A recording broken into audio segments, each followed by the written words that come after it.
Donc l'Institut culturel africain, c'est une initiative qui essaie de travailler autour de la culture au sens général du terme.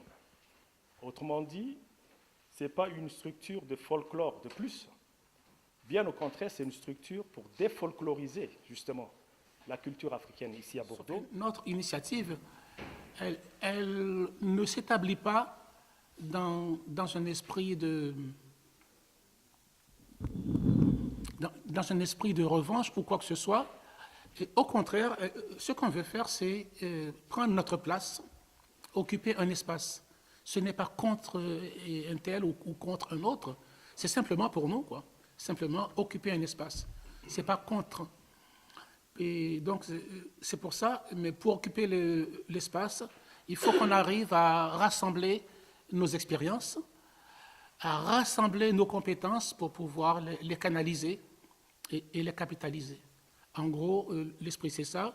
Et ensuite, on insistera aussi sur l'aspect nouveauté, innovation, voir dans quel domaine, y compris géographique ou domaine culturel ou autre, on pourra s'affirmer. Si on fait le constat aujourd'hui, Henri l'a dit au début de son intervention, il y a une faible visibilité de l'Afrique à Bordeaux. Et pourtant, il y a des Africains à Bordeaux. Ils sont nombreux. Des étudiants, des travailleurs, des artistes, etc. Mais cette visibilité ne peut prendre son essor que si on est organisé. C'est l'organisation qui peut nous permettre de construire pas à pas cette visibilité à différents niveaux. Au niveau de l'expérience de la vie associative,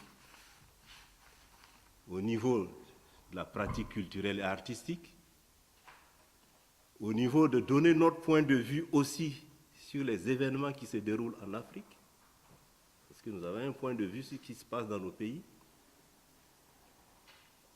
et au niveau surtout de la solidarité à construire entre les différentes composantes des communautés africaines ici à Bordeaux. Je finis donc juste par un élément, c'est pouvoir avoir la pensée panafricaine. Je crois que ça, c'est vraiment important, avoir la pensée panafricaine. On peut être une association de type national et être ouverte à tout, à la fois dans le faire comme dans la pensée. Ça signifie donc éviter l'enfermement. Voilà, éviter l'enfermement.